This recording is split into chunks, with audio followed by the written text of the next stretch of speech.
हाँ भाई, तो बात ऐसी है कि मैंने सोचा कि क्यों ना अपने सेटअप को डुअल स्क्रीन सेटअप बनाया जाए। अब वो किस लिए, क्योंकि मेरा जो लैपटॉप है उसका साइज़ है बहुत छोटा, और तो जो भी बाकी सारे काम होते हैं एडिटिंग ये सब करने के लिए मेरे को बहुत दिमाग ख़राब होता है, क्योंकि मुझे कुछ दिखाई नहीं देता साफ सीधी बात। ठीक है, तो अब सिंपल से स्टार्ट करते हैं डुअल स्क्रीन सेटअप बनाना कैसे है। और डुअल स्क्रीन बनाने के लिए सबसे पहले आपको चाहिए 2 डिस्प्लेस। ठीक है, तो पहली स्क्रीन के लिए मैंने यूज़ किया है मेरे लैपटॉप का इंटरनल मॉनिटर, और दूसरे मॉनिटर के लिए मैंने यूज़ किया मेरे पुराने कंप्यूटर का पुराना मॉनिटर जो कि ऐसे ही पड़ा था उसे। लेकिन मेरे दूसरे मॉनिटर में दिक्कत ये है कि ये सपोर्ट करता है VGA केबल, और मैं लैपटॉप में जो ये लैपटॉप रखा हुआ है वो सपोर्ट करता है HDMI केबल। तो इस प्रॉब्लम को सॉल्व करने के लिए मैंने अमेज़ॉन से ऑर्डर किया है एक कन्वर्टर जो कि है HDMI टू VGA कन्वर्टर। अब देखते हैं कि इस कन्वर्टर को यूज़ कैसे करते हैं और कैसे सेटअप करते हैं अपना डुअल स्क्रीन सेटअप।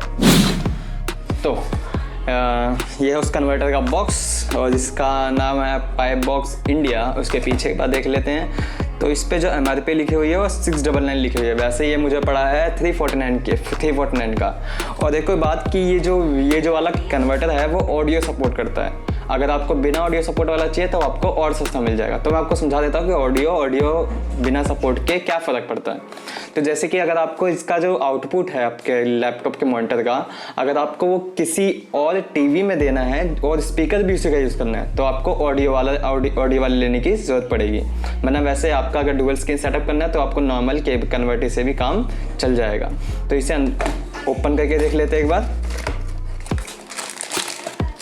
तो बॉक्स में हमें सिर्फ ये एक जो भी है एक कार्ड टाइप मिलता है, तो इसे साइड करते हैं। तो इसके अंदर इसे खोल के देख लेते हैं हमारे पास क्या क्या मिला है इसके साथ। तो हमें मिलता है एक ऑक्स केबल बेसिक सी, तो इसे अभी करते हैं साइड। और ये हमारा जो कन्वर्टर, तो इसके एक साइड है HDMI आउटपुट और एक साइड है VGA इनपुट। तो इसे अब यूज़ कैसे करते हैं चलिए देखते हैं। तो सबसे पहले जो VGA केबल है जो कि एक साइड कनेक्टेड है मेरे इस मॉनिटर से और दूसरी साइड ये रही। तो सबसे पहले जो ये एक साइड है उसको हम कनेक्ट करते हैं इस कनेक्टर के एक VGA आउटपुट से। तो चलिए इसे एक बार कनेक्ट कर लेते हैं।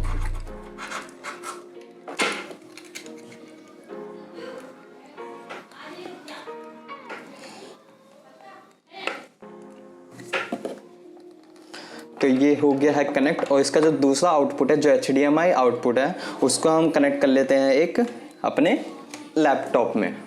तो जैसे ही आप ये कनेक्टर लगा देंगे तो उसके आप देखेंगे कि आपकी जो लैपटॉप की डिस्प्ले है वो डायरेक्ट आपकी मिरर होने लग जाएगी आपके मॉनिटर पर। तो ये जो अभी सेटिंग है वो अभी है डुप्लीकेट मोड पे। तो जो आप यहाँ पे करेंगे वो आपको उस साइड भी शो होता रहेगा। ठीक है, तो जैसे कि मैं अभी इस लैपटॉप के जाऊँ स्टार्ट स्क्रीन पे, तो वहाँ पे भी ओपन हो गया स्टार्ट स्क्रीन। लेकिन हमें ये नहीं चाहिए, हमें क्या करना है कि हम इन दोनों डिस्प्ले को अलग अलग यूज़ कर सकें। तो वो कैसे करेंगे, उसके लिए हमें जाना पड़ेगा सबसे पहले अपने मेन डिस्प्ले की डिस्प्ले सेटिंग्स में। फिर डिस्प्ले सेटिंग्स पे आपको कुछ ऐसा दिखाई देगा। तो इसमें आपको करना क्या है, इसमें आपको नीचे जाना है और आप देखेंगे कि आपका मल्टीपल डिस्प्लेस में ऑप्शन होने लगेगा। तो इसमें आपको करना है डुप्लीकेट दिस पीसी से चेंज कर देना है एक्सटेंड दिस पीसी में। तो आपको ये एक बार कुछ फ्लक्चुएट होगा, उसके आप देखेंगे कि आपकी जो डिस्प्ले है वो हो चुकी है एक्सटेंड। तो अगर आप माउस इस डिस्प्ले से उस डिस्प्ले में लेके जाएंगे तो ये उस साइड पहुंच जाएगा। लेकिन अगर ये आपके साथ ना हो तो आपको एक बार इस पे ध्यान देना होगा। अब ये क्या है, ये आपको दिखाया कि आपके कौन से डिस्प्ले किस साइड है। सबसे पहले आप कर लेंगे डिटेक्ट। तो इससे क्या पता चलेगा कि आपकी डिस्प्ले 1 कौन सी और डिस्प्ले 2 कौन सी है। तो इसमें आपको पता चल जाएगा। तो आप डिसाइड कर सकती है कौन सी डिस्प्ले आपकी लेफ्ट में रहेगी, कौन सी डिस्प्ले आपकी राइट में रहेगी। तो जैसे कि मेरा डिस्प्ले 2 जो है वो मेरा लेफ़्ट साइड है, तो मैंने इसी को लेफ़्ट साइड सेट कर दिया है। तो इसलिए जब मैं माउस को राइट से लेफ़्ट लेके जाऊंगा तो ये इस डिस्प्ले 1 से डिस्प्ले 2 में माउस पहुंच जाता है। ठीक है, तो उम्मीद करता हूँ आपको ये समझ में आ गया होगा। तो आपको और इसकी सेटिंग्स दिखा देता हूँ मैं आपको। तो मल्टीपल डिस्प्ले में आपको पहले ही आपको पता चलेगा कि एक सेटिंग होती है डुप्लीकेट दिस डिस्प्ले की, और दूसरा ऑप्शन आपने देख लिया कि एक्सटेंड दिस डिस्प्ले, और तीसरा ऑप्शन है शो ओनली 1। तो ये क्या है, तो जो आपने डिस्प्ले 1 है ना, जो आपकी ये जो मेन डिस्प्ले, अगर आप इस पर क्लिक कर देंगे तो आपको सिर्फ ये मेन डिस्प्ले वन शो होने लगेगी। तो देख लीजिए जैसे आपका ये हो गया, वन डिस्प्ले शो हो रही है, दूसरा डिस्प्ले आपका स्लिप मोड पे चला गया। तो वैसे ही आप यहाँ पे 2 भी कर सकते हैं। तो इससे क्या होगा, आपकी जो सेकेंडरी डिस्प्ले वो चालू हो जाएगी और मेन डिस्प्ले स्लिप मोड में चली जाएगी। तो अब आपको एक चीज़ मैं और बता देता हूँ कि आप डिसाइड कर सकते हो कि आपकी कौन सी डिस्प्ले मेन रहेगी और कौन सी डिस्प्ले सेकेंडरी।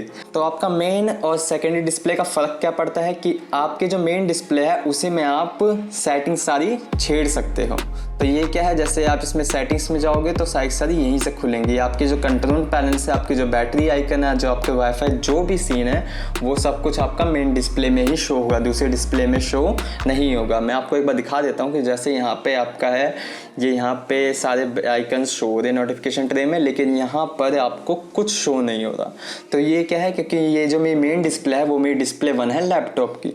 तो इसे आप चेंज भी कर सकते हैं, जैसे कि डिस्प्ले सेटिंग में जाकर डायरेक्टली आप डिसाइड कर सकते हैं। तो आपको सबसे पहले चूज़ करना पड़ेगा आप किस डिस्प्ले की सेटिंग छेड़ना चाहते हैं। तो पहले आप आइडेंटिफाई करके देख लेंगे। तो मेरा जो ये है डिस्प्ले 2 है, तो डिस्प्ले 2 सेलेक्ट करके यहाँ पर नीचे जाके इसे चेंज कर दूंगा, make this my main display. तो इससे आप क्या देख लेंगे कि आपकी जो मेन डिस्प्ले है वो आपकी सेकेंडरी डिस्प्ले में चली गई है। तो आपकी जो सारी सेटिंग्स है वो वहाँ शो होने लगेगी अब। तो उम्मीद करता हूँ आपको ये सब समझ में आ चुका होगा। लेकिन अगर आपकी दिक्कत है तो आप मुझसे कमेंट में पूछ सकते हैं। तो तब तक के लिए टाटा, बाय बाय और take care. I'll be back.